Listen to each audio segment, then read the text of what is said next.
The pursuit of happiness is universal. People engage in various activities and life choices, believing they will lead to happiness. Whether it's robbing a bank, getting married, getting divorced, having children, or pursuing specific careers, the underlying motivation is the anticipation of happiness. However, life's experiences teach us that these endeavors often provide only partial happiness. In the face of life's unpredictable changes, the wise individual recognizes the impermanence of worldly pursuits. Rather than relentlessly chasing after external accomplishments, such a person turns inward to explore the fundamental questions of existence. Who am I? Why was I born? What is the purpose of life?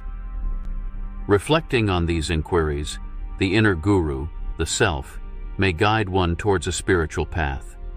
The spiritual journey takes various forms, depending on one's disposition and inclinations. If action appeals to you, you may find yourself on the path of karma yoga. If emotions are your driving force, the bhakti path may resonate with you.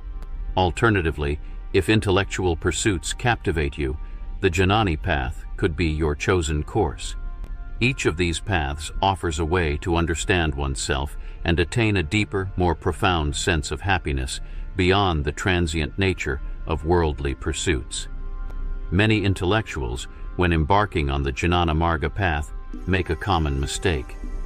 They believe that by intense study, reading numerous books, and seeking guidance from multiple teachers, they can attain awakening. This assumption is a serious error. Unfortunately, many intellectuals on the Jnana Marga path may initially become cynical, cold, and arrogant. They might develop a sense of absolute reality, believing they can do no wrong, only to later experience a humbling fall and develop humility. However, if these seekers persist in their sincere quest, the inner guru, the self, may guide them toward an outer guru. This outer guru could manifest as a tree, a bird, a river, a mountain, or another person. The true devotee doesn't discriminate. They welcome whatever form the guidance takes. A genuine devotee surrenders entirely to the will of God, seeking peace and happiness within. Such a devotee understands the oneness of life, the presence of a singular self, proclaiming, "I am that." When referencing "I am," it speaks of absolute reality, consciousness, and the state of Sat Chit Ananda. Sat Chit Ananda represents our true knowledge, our authentic being, our real self. Often we perceive ourselves as merely human, navigating life's challenges. Some of us seek solace in material happiness, thinking it's sufficient. However, life inevitably brings experiences like death, sickness, and lack. As these transient circumstances come and go, the search for deeper meaning persists, and the inquiry continues. If one is sincere in this quest, a transformative shift occurs. Suddenly, happiness, bliss, and joy become steadfast companions. Trust is placed in the universal rather than relying on the external world for fulfillment.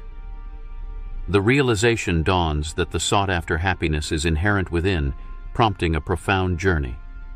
While yogas, prayers, and meditations serve as paths toward reality, the true understanding of the self unfolds through self-inquiry, through Atma Vikara. This introspective exploration leads to the recognition of the innate bliss that one has been seeking all along. The quest for self-awareness becomes the essence of the journey. If you're fortunate, your spiritual journey may commence from a profound realization at the pinnacle. You begin by recognizing the existence of that which has always been, pure intelligence, absolute awareness. Everything you see, everything that exists, is an expression of the self. An innate understanding arises, suggesting that the entire universe is an emanation of your own mind. In moments of sleep, the world vanishes. In dreams, a different reality takes shape. Upon awakening, you find yourself in this world, yet the dream state and the deep sleep state have dissolved. This contemplation sparks curiosity, leading you to ponder, "I slept, I dreamt, and now I am awake." Remarkably, throughout these states, the constant presence of I persists. I was there when you slept, when you dreamt, and now that you are awake. This prompts a deeper inquiry into the nature of this witnessing I. Who is it, and where does it originate? In your sincere pursuit of truth, you may be guided to a master, a sage, who imparts the wisdom that the personal self is merely a thought or an idea, commonly referred to as the I thought. This I thought is not real. It exists as a thought. Its residence is identified as the spiritual heart center on the right side of your chest, distinct from the physical heart or chakras. This spiritual heart is the abode of the self, consciousness, and reality. The I thought appears to emerge from reality and connects with the brain. Once identified with the brain, the notion of I am takes form, leading to assertions like I am this and I am that. At this point, the world and the universe seem real, originating from your mind. The sage enlightens you on the task at hand, tracing the I thought back to the heart. When the I thought returns to the heart center, liberation is attained. Liberation in this context means recognizing yourself as consciousness and perceiving the entire world as a projection onto yourself. This realization unveils that human happiness results from the outward projection of the mind or the I thought, creating the illusions of the world. Everything in the external world is transient, subject to the law of change, and therefore cannot be considered real. Realness, permanence, resides within you. In your quest to trace the I back to its source, a method is presented to you. Hold on to the I, abide in the I, and trace it back into the spiritual heart. This involves the inquiry. Who am I? To whom has the I come? What is the source of I? When thoughts enter your mind, inquire, to whom have these thoughts come? Who is doing the thinking? I am. Well, who am I? Through consistent practice of this inquiry, you will discover a transformation in your perception of the world. Blissfulness begins to permeate your experiences as you start to see through the illusions, gaining insight into reality. The realization dawns that I am is, in essence, consciousness, a self-contained, absolute reality. As months and perhaps years pass, you persist in your practice without seeking immediate results.